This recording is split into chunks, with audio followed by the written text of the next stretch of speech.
আসসালামু আলাইকুম ভিউয়ার্স, আমি সেলিম রেজা। আমি এই পর্বে নিয়ে আসছি। আপনাদের গত পর্বে বলেছিলাম যে আমি পেঁপে চারা রোপণ পদ্ধতি আপনাদেরকে মাঝে শেয়ার করব আপনাদের মাঝে। তো বন্ধুরা দেখুন, এই জায়গাটা আমি সমতল করছি। সমতল করার পরে আমি এখানে একটু হালকা গর্ত করে নেব। এটা আগেই এখানে গর্ত করা হয়েছিল। এখানে আমি জৈব সার দিছি, আর কিছুই দিইনি। জৈব সার দিছি। দেখুন, এই জায়গায় আমি এই গর্তটা করে নিলাম। এই গর্ত করার পরে এই ঝুরু মাটিগুলা আমি গাছের গোড়ায় দেব। আর দেখুন বন্ধুরা, এই 45 ডিগ্রি অ্যাঙ্গেলে কাটতে হবে।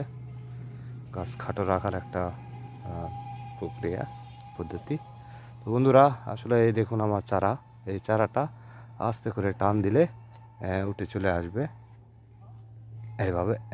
এই দেখুন বন্ধুরা, চারার কোনো শিকড় নষ্ট হয়নি, শিকড় ওইরকমই আছে। দেখুন দেখুন কত সুন্দর শিকড়, একটা নষ্ট হয়নি।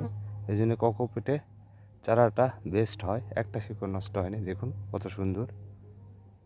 এই তো বন্ধুরা, কোকোপিটের চারা দেখুন কত সুস্থ সবল চারা, একটা কুশি নষ্ট হয়নি, একটা শিকড় নষ্ট হয়নি। তো বন্ধুরা, এই গর্ত করছি আমি, এই গর্ত করছি। এই এই চারাটা আমি 45 ডিগ্রি অ্যাঙ্গেলে রোপণ করব। এই দেখুন বন্ধুরা, 45 ডিগ্রি অ্যাঙ্গেলে রোপণ করব। তো আসলে এখানে এইভাবে সাইড দিয়ে মাটি দিতে হবে, ঝুরু মাটি। এই ঝুরু মাটি দিয়ে এটা বন্ধ করে দিতে হবে গর্তটা। এটা খুব একটা ভালো নয়। এই তো বন্ধুরা দেখুন, 45 ডিগ্রি অ্যাঙ্গেলে আমি দক্ষিণ দিকে 45 ডিগ্রি অ্যাঙ্গেলে রোপণ করছি। এই 45 ডিগ্রি অ্যাঙ্গেলে রোপণের জন্য এই গাছটা আমার খাটো থাকবে, প্লাস খাটো গাছেই পেঁপে আসবে।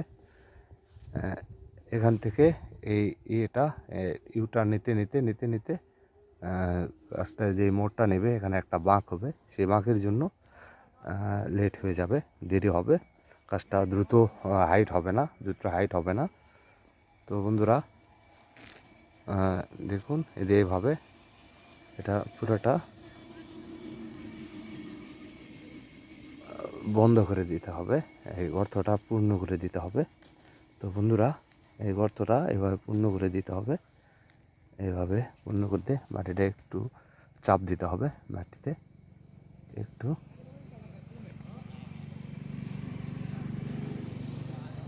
এই দেখুন, এই পেঁপে আমি 45 ডিগ্রি অ্যাঙ্গেলে দক্ষিণ দিকে অ্যাঙ্গেলে রোপণ করছি। দেখুন বন্ধুরা, এখানে ঝুরু মাটি দিয়ে গ্যাপটা পূরণ করতে হবে।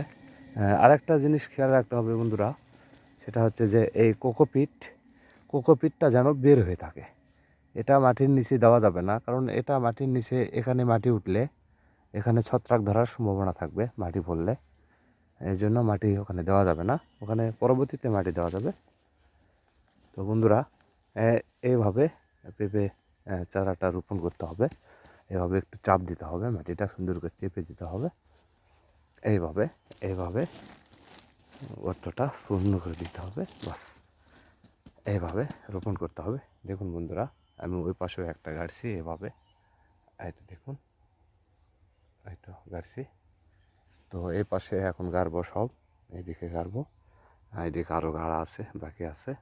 সবটা চারা দিয়ে দিছি আমি, এই চারাগুলো রোপণ করব। তো বন্ধুরা, পেঁপে চারা মূলত এইভাবেই রোপণ করতে হয়। আর খেয়াল রাখতে হবে যেন গাছের উপরে এই সবুজ অংশে যেন কোনো প্রকার মাটি না হয়। তো বন্ধুরা, আমি পেঁপে রোপণ পদ্ধতি আপনাদেরকে শেয়ার করতে চাইছিলাম, শেয়ার করছি। আশা করি ভালো লাগবে, উপকৃত হবে। আপনারা এইভাবে পেঁপে চারা রোপণ করবেন, এতে আপনি চারা খাটো থাকবে এবং খাটো অবস্থাতে পেঁপে ধরবে। আর প্লাস খাটো গাছে পেঁপে ধরেও বেশি এমনিতে। তো বন্ধুরা, গাছ খাটো রাখার পদ্ধতি একটাই, দক্ষিণ দিকে। উত্তর দিকেও আপনি ইয়ে করে গাড়তে পারবেন, কোনো সমস্যা নেই। উত্তর দক্ষিণ যেদিকেই দেন সমস্যা নেই, আমার জানা মতে আমি গাড়ছি। এর আগেও যেটা গাড়ছি সেটা ওইরকম করে গাড়ছি, উত্তর দক্ষিণে গাড়ছি, কিন্তু দেখছি রেজাল্ট ওই একই। এখন ফলের বেলায় দেখা যাবে।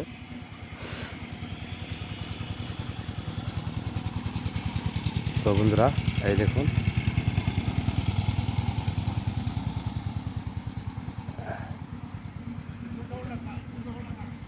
এভাবে রোপণ করতে হবে।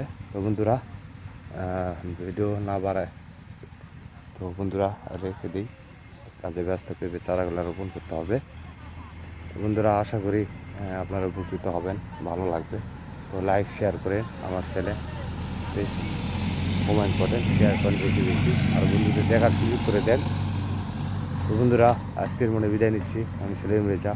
আসসালামু আলাইকুম ওয়া রাহমাতুল্লাহি ওয়া বারাকাতুহু।